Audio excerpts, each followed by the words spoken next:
지난 시간 우리는 주관적 계시와 객관적 계시를 배웠습니다. 계시는 하나님께로부터 우리에게 오는 것이기 때문에 우리 바깥에서 일어나는 사건이죠. 그래서 이를 객관적 계시라고 합니다. 그리고 그것이 우리에게 다가와서 내적으로 여기 안에서 일어나는 사건, 신자의 의식의 변화나 세계를 바라보는 방식이 새롭게 변화되는 것은 주관적 계시다라는 것을 배웠습니다. 이 객관적 계시와 주관적 계시는 당연히 상호 의존 관계를 맺고 있습니다. 또 하나 기억나셔야 하는 내용은 계시는 패러다임의 전환이다 라는 것입니다. 계시는 우리에게 하나님과 세상과 자기 자신을 새롭게 바라보게 하는 안경과 같다고 칼뱅이 표현했는데 여기까지 정리하시면 될 것 같습니다. 오늘 내용은 일반 계시와 특별 계시입니다. 일반 계시와 특별 계시, 이 말은 여러분이 교회에서 그래도 들어본 적이 있는 표현일 것입니다. 그렇다면 이 둘 중 무엇이 더 중요할까요? 우리는 고민 없이 교회에서 예수 그리스도 특별 계시라고 말해왔을 것입니다. 그럼 일반 계시는 신경 쓰지 않아도 되는 영역일까요? 함께 살펴보겠습니다. 하나님의 계시는 특수한 존재가 특수한 대상에게 특수한 사건으로 임하게 됩니다. 이를 계시의 특수성 그리고 접점이 없이 완전히 철저하게 다르다는 개념의 철저한 타자성이라는 말을 지난 시간 강조했습니다. 그런데 이것이 자연과 역사 속에 드러나는 하나님의 현존을 부인하는 것은 결코 아닙니다. 성경에서도 볼 수 있듯이 예수 그리스도 안에서 성육신하신 하나님이 창조세계 전체 속에서 현존하고 활동하고 계시며 하나님의 영은 생명을 주는 보편적인 수여자가 되십니다. 즉, 하나님에 대한 지식이 매개되는 두 방식으로 그리스도 안에서 절정에 달한 성경적 증언인 특별 계시와 창조세계 속에 드러난 자연 질서와 보편적인 인류의 역사 속 드러난 하나님의 계시인 일반 계시로 볼 수 있습니다. 우리가 이 일반 계시를 강조하면 어떤 장단점이 있을까요? 장점을 먼저 살펴보면 그리스도인과 비그리스도인 사이에 존재하는 공동 기반에 대한 확신을 토대로 우리가 복음을 전하는데 훨씬 더 수월할 수 있습니다. 또 하나, 그리스도인에 대해서는 인문학의 지식을 수용하고 타 종교의 전통에 대해서 열린 태도를 지니도록 격려할 수 있습니다. 그러나 단점은 특별 계시가 불필요하다는 우리 기독교의 핵심적 의미가 결여될 가능성이 있습니다. 반대로 특별 계시만 강조하게 되면 신자의 입장은 구원에 대한 확신과 기쁨과 감사가 넘쳐는 나겠지만 오만하고 편협한 태도를 가지게 됩니다. 이런 오만하고 편협한 태도는 교회에서 자주 나타나는 악덕입니다.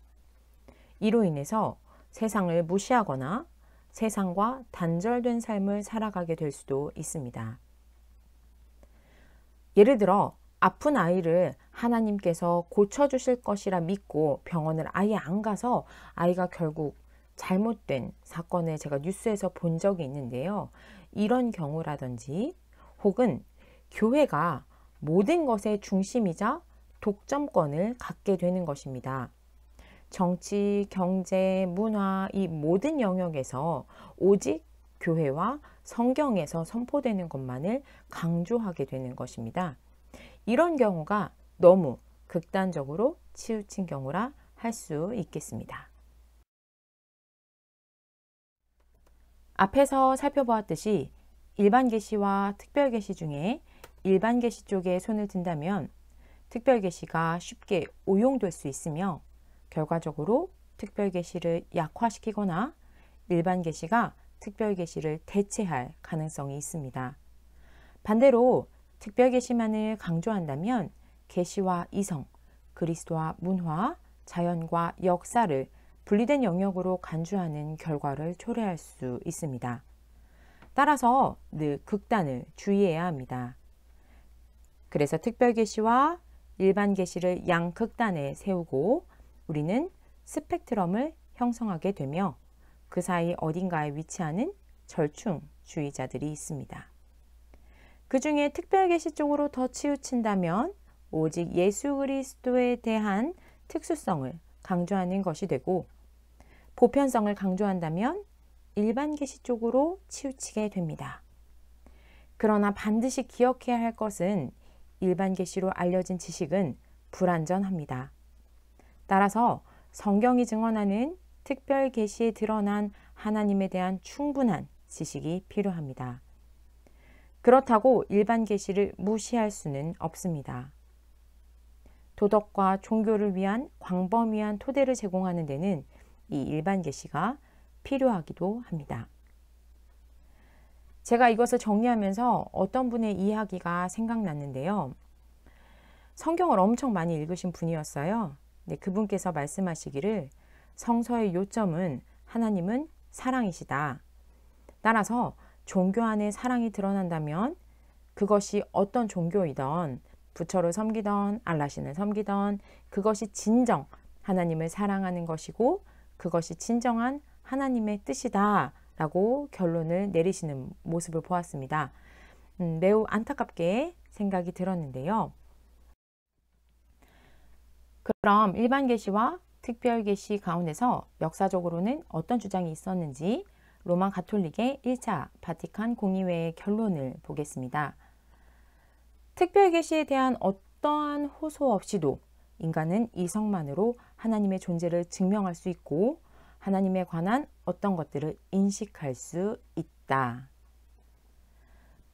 이 말은 어떤 학문을 계속 파고 그 경지에 이르는 수준까지 가면 결국 하나님이 보인다 이런 것처럼 질문하고 원인을 규명하고 계속 가다 보면 신에 대한 존재가 인식되는 것과 같은 그런 느낌입니다. 인식론적인 이야기죠. 결국에 일반 계시를 매우 강조한 입장이라고 볼 수 있습니다. 그렇다면 이에 대한 칼뱅의 입장을 살펴봅니다. 칼뱅은 보편적으로 인간이 가지는 신성에 대한 감각, sense of divinity, 그리고 우리 마음에 보편적으로 심겨진 종교의 씨앗, seed of religion. 여기서 이 릴리전은 말 그대로 일반 종교에 대한 그런 마음인 거죠. 그런 씨앗이고요. 이 부분을 인정합니다. 결국 특별 계시 없이도 창조 속에 드러난 하나님의 솜씨의 증거를 우리가 의식할 수 있다고 보는 것입니다. 즉, 인간의 정신은 자연적 본능을 통해서 신성을 의식한다. 여기까지는 1차 바티칸 공의와 약간 비슷한 것 같기도 하죠. 그런데 여기서부터 중요한 것은 개혁주의적인 입장입니다. 하나님을 인식할 수 있는 이 센스, 인간에게 있는 이 감각이 죄에 의해서 아주 심하게 약화되었고 결국 철저하게 부패했으며 이로 인해서 오히려 파괴적인 것으로 바뀌었다고 칼빈은 주장합니다. 결론적으로 보편 계시가 존재하지만 죄인된 인간의 습관은 이 보편 지식을 우상으로 바꾸어 버린다고 주장합니다. 그래서 칼뱅이 인간을 죄의 공장이라고도 이야기했습니다.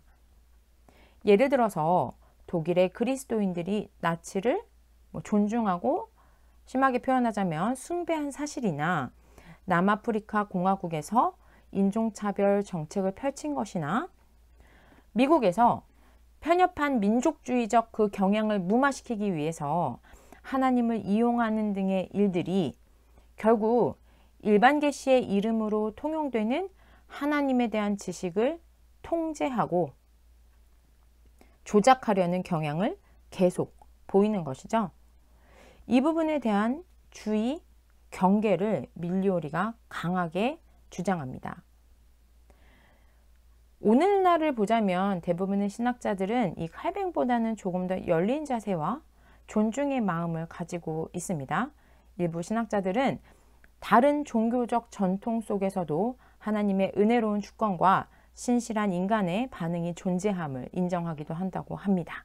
즉, 극단적인 특별계시 쪽으로 기울인 것보다는 일반 계시를 어느 정도 인정하는 경향이 있는 것이겠죠. 제가 초신자 때 기독교 강요를 읽었었습니다.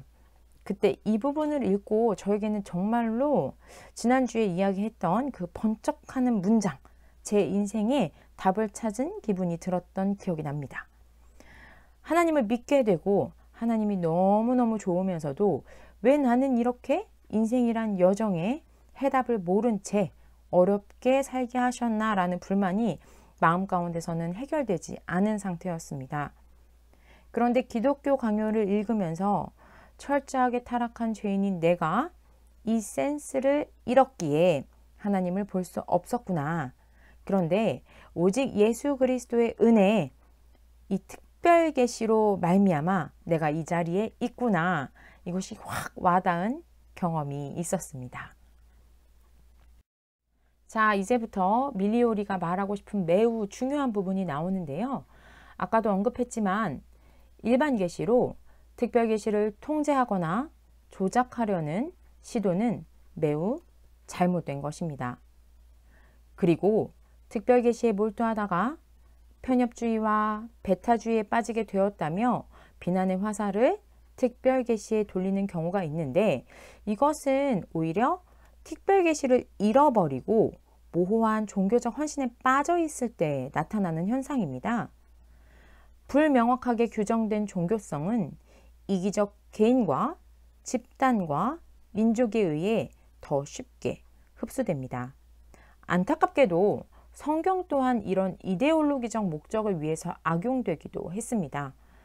노예제도라든지 여성 억압을 정당화하기 위해 몇몇 성경 구절을 의지한다든지 하는 특별 계시를 모호하게 하는 것은 결국 우리 탓이지 특별 계시 자체의 잘못이 아님을 강조합니다. 특별 계시는 일반 계시의 단순한 부정이 아닙니다. 이는 우리가 단순화의 우를 범하는 것이 됩니다. 일반 개념의 연속성이나 완성도 아닙니다. 결국 기독교적 계시의 경험은 자기 비판을 포함해 모든 종류의 비판을 새롭게 증대시킵니다. 하나님의 계시는 우리에게 하나님을 아는 참되고 선한 지식을 확증해 줍니다.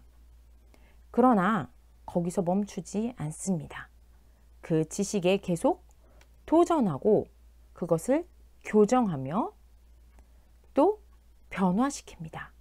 내가 아는 하나님이 여기까지였는데 하나님이 그보다 더 크심을, 더 넓으심을, 더 깊으심을 계속적으로 지속적으로 알게 하시며 하나님을 아는 지식에 변화를 주십니다.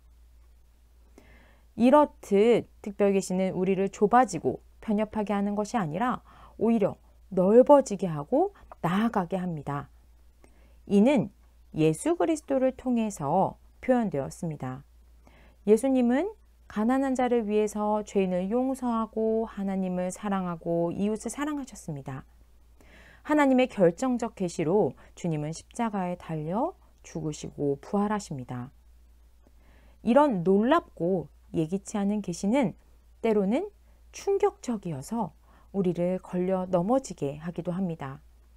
그래서 이 복음은 우리 자신과의 관계, 세상과의 관계, 즉 이웃이나 자연, 문화를 대하는 우리의 태도, 그리고 가장 근본적으로는 하나님과의 관계를 영원히 혁명적으로 변화시킵니다. 예수님은 온전한 특별 계시이십니다. 그런데 그 예수님은 존재로서 세상 속에서 세상과 함께 일반 계시로 사셨습니다.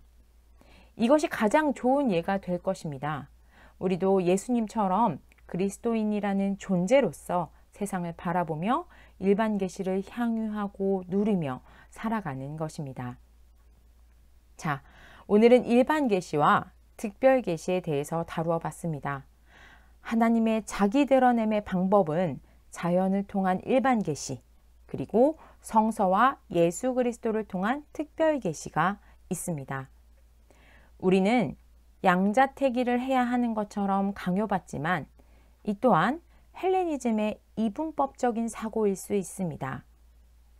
어느 하나에 치우치고 강조점을 두는 것이 아니라 온전한 계시 자체이신 예수 그리스도처럼 특별 계시를 통해서 삶을 대하는 방식이 변화되어 일반 계시 속에서 주님의 뜻대로 주님처럼 그렇게 사는 자들이어야 하겠습니다. 감사합니다.